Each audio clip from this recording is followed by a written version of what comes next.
Panibagong araw na naman. Nakakapagod ang mga nangyayari. Hindi ko makalimutan ng kagabi. Ibang klase din talaga si Drake. First time humawak ng babae pero nakakagigil. Lalo na nung nakikita ko ang mga ugat sa kamay at biceps niya. Sobrang sarap.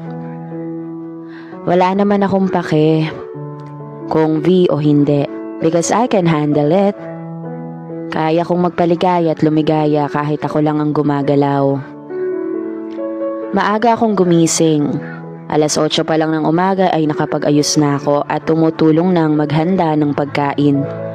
Siyempre, kailangan maging mabango tayo sa unang araw sa mansyon na ito. Phone call. Olay, kamusta ka na dyan? Konting tiis pa ha. Makukuha din kita dyan sa apartment kapag na-process na ang wedding namin. Okay lang ako ate. Huwag mo na akong isipin. Buhay pa naman ako dito. Tsaka minsan dinadalaw naman ako ni Baby Paolo kaya di ako malungkot. Ay nako. Kaya pala hindi malungkot mukhang nabibembang ng ayos ni Paolo. Ikaw talaga?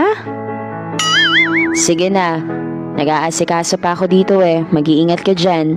Mamaya magpapadala ako ng panggastos mo. Naks, ang bait naman ni ate ko na yan. Sige ate, ikaw din ha.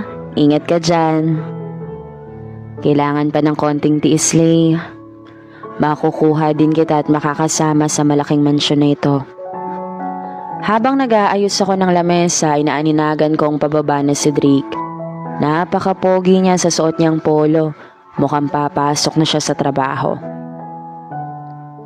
Good morning, sir. Bati sa kanya ng mga iilang katulong. Agad naman siyang tumugon dito at napatingin sa akin. Kitang-kita ko ang paggalaw ng Adam's apple niya. Halatang naiilang pa siya sa nangyari sa amin kagabi. Nakakatawang isipin na ang mahiyaing Drake Monteverde ay may ibubuga naman pala sa kama. Good morning. Maupo ka na dito at kumain. Hindi na tita. Sa office na lang ako mag-breakfast. Agad akong lumapit sa kanya at inayos ang necktie niya at sinabayan ko ng paghaplos sa mga balikat niya sabay bulong sa tenga. Sayang yung pagkain. Madami pa naman akong niluto. Kumain ka na. Baka ikaw pang makain ko. Halatang nanigas siya sa kinatatayuan niya. Iniwanan ko lang siya ng matamis ng ngiti dahil nakita ko ng pababa na rin ang kanyang papa. Naaninag kong siyang umupo na sa upuan. Epektibo pala yon. Ganun pala dapat para matutong kumain sa oras ang bata. Sir, akala ko di na ho kayo kakain. Tanong ng isang katulong. Kakain na pala ako. Bigla ako nagutom ate. Sinalubong ko ng matamis ng ngiti ang papa niya nang makita ko itong pababa na sa hagdan. Pogi din naman ang tatay niya pero nakatungkod na. Hirap na sa iniinda nitong sakit. Kaya kailangan mapaaga na ang pinaplano ko. Good morning, babe. Good morning din, sweetie. Ang sarap naman ng umaga ko. At ikaw agad na nakikita ko. Pagbibiro naman ng matandang to. Inaya ko na siya sa hapagkainan. Sabay-sabay kaming kumain na parang iisang pamilya talaga. Ang hindi lang alam ng papa niya ay ginawa ko ng putahe ang anak niya. Himala anak, at sumabay ka ngayon. Baka matagalan kasi akong umuwi pa. Marami akong aasikasuhin kaya sa tingin ko kailangan kong kumain. Ganun ba? Pero kailangan sana kita ngayon dito sa bahay. Bakit dad? Anong meron? Ako na muna ang pupunta sa kumpanya at pupunta doon ang uncle mo. May mga aayusin kami sa project Walang makakasama ang tita mo dito. Gusto ko sanang wag ka munang pumasok at samahan siya. Ilibot mo na din sa malapit na pasyalan. Kailan ka uuwi pa? Baka naman ma-board dito si tita.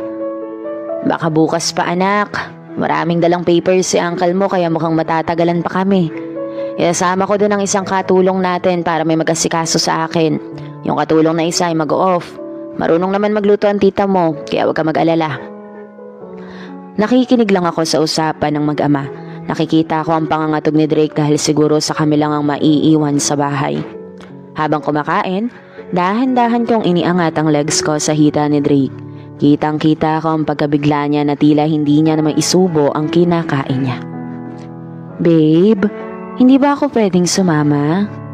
Pagkukunwari kong tanong na kahit ayoko naman talaga. Sweetie, puro business ang aasikasuhin doon at baka ma-bored ka lang. Aalalayan ka naman ito ni Drake. Ililibot ka niya ng kapalit lang ipagluto mo ha. Hindi kasi marunong magluto yung anak ko. Papa naman eh. Huwag kang mahiya sa akin, baby. It's okay. Andito naman ako as your stepmom. Akong bahala. Sabay himas ko sa balikat ni Drake. Natapos na kaming mag-breakfast ni Drake at ng papa niya. Si Drake ay tinulungan na ang papa niya sa mga dadalhin na papeles at gamit. Samantalang ako naman ay inayos ng mga pinagkainan namin.